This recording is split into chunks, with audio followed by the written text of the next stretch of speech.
喺 LBD 嘅課程當中，有4個元素係不可或缺嘅。我哋而家一齊藉住小二嘅健康的我，認識一下我哋如何喺課程入邊實踐 LBD 嘅4個元素啊。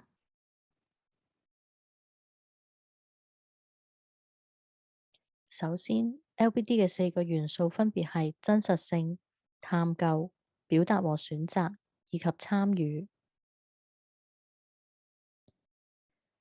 真實性係指學生探索自己或者生活有關嘅真實問題。學生使用工具或方法同真實世界相近。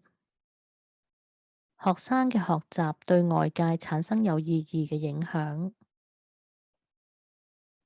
我哋而家嚟逐一睇下喺健康的我裏面係點樣實現 LBD 所指嘅真實性啊。學生所探索嘅問題都係同自己嘅生活有關嘅真實問題。健康的我嘅一開始，向學生提問：我們為什麼會生病？由於幾乎每位學生都會經驗過生病，所以將認識身體嘅健康呢個課題拉近到學生思考生病嘅原因做開始，從而對學習更感興趣同埋投入。喺 LBD 常識課入邊，學生經常會用到真實世界中會使用嘅工具同埋方法，讓學生嘅體驗更貼近真實情景。例如喺第21至22節入邊，學生會喺課堂飲用花茶，並且會記錄飲用花茶之後嘅感覺。學生確切從真實嘅體驗去體會放鬆心情嘅方法。學生品嘗過花茶，體會放鬆嘅心情之後，學生會返屋企為家人沖泡花茶，同家人分享心靈快樂嘅方法，就係學生嘅學習對外界產生有意義嘅影響。跟住我哋睇下探究。LBD 入邊嘅探究係指學生由好奇心驅使，自行發現問題同埋進行探究。老師係唔會直接提供答案。學生有機會試驗、失敗、改善同埋再嘗試，提升探究嘅能力。健康的我入邊係如何讓學生進行探究嘅呢？我哋一齊嚟睇下。喺第8至9節，探究大便係如何形成，嚟到引起學生嘅好奇心。老師係唔會直接提供答案，而係向學生提供同埋介紹實驗嘅工具，並由學生分成小組討論如何利用工具去到呈現消化過程，從而讓學生從活動體驗食物變成大便嘅過程。喺實驗嘅過程中，各個小組會用唔同嘅食物做消化系統嘅實驗，以比較唔同嘅食物產生出嚟嘅大便會否不同。學生會先討論，然後分享實驗過程。當中，老師同學生之間會了解過程是否合理，學生就會再作出修正或者嘗試，從而提升佢哋嘅探究能力同埋精神。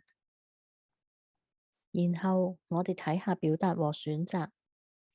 表達和選擇係指學生對不同事物賦予自己嘅想法同意義，並會被尊重同埋接納。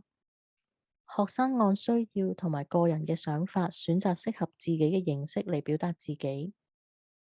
健康的我入邊有不少地方係可以實踐表達和選擇。我哋一齊嚟睇下。喺第18至19節入邊，學生會認識不同種類嘅運動，學習同思考揀選運動時會考慮嘅因素，從而為自己同家人選擇合適嘅運動。過程中，學生可以表達自己嘅想法，亦會發現不同人有不同嘅想法，進而明白每個人都可以對不同事物有自己嘅想法同賦予不同嘅意義。學生喺認識飲食金字塔之後，喺第14至15節入邊，每個學生都可以按住健康嘅需要，配以自己嘅想法，作出適合嘅選擇，為家人設計健康美味嘅菜式。最後係參與。參與係指學生接觸多元學習素材，同埋運用不同嘅學習策略，包括視覺、聽覺同埋肢體，而每位學生都能積極參與。學生參與合適難度嘅挑戰時，能夠運用自己嘅能力，從而感到充實同滿足。健康的我入邊係有不少地方可以實踐參與，我哋一齊嚟睇下。喺 LBD 嘅課程入邊，學生會接觸到多元嘅學習素材，並需要運用到不同嘅學習策略。以單元4為例，學生會進行種植同埋煮食嘅體驗，讓學生以不同嘅感官，運用不同嘅學習策略進行學習，務求以不同嘅方式照顧學生嘅不同需要同喜好，讓學生積極參與學習。對於小二嘅學生嚟講，烹飪並唔係一件容易嘅事。學生喺第32至33節會嘗試協作煮出蔥花菜脯炒蛋，同組員商討各個步驟同埋分工。過程中，學生會運用自己不同嘅能力嚟完成任務，最後睇到自己成功製作炒蛋而感到滿足。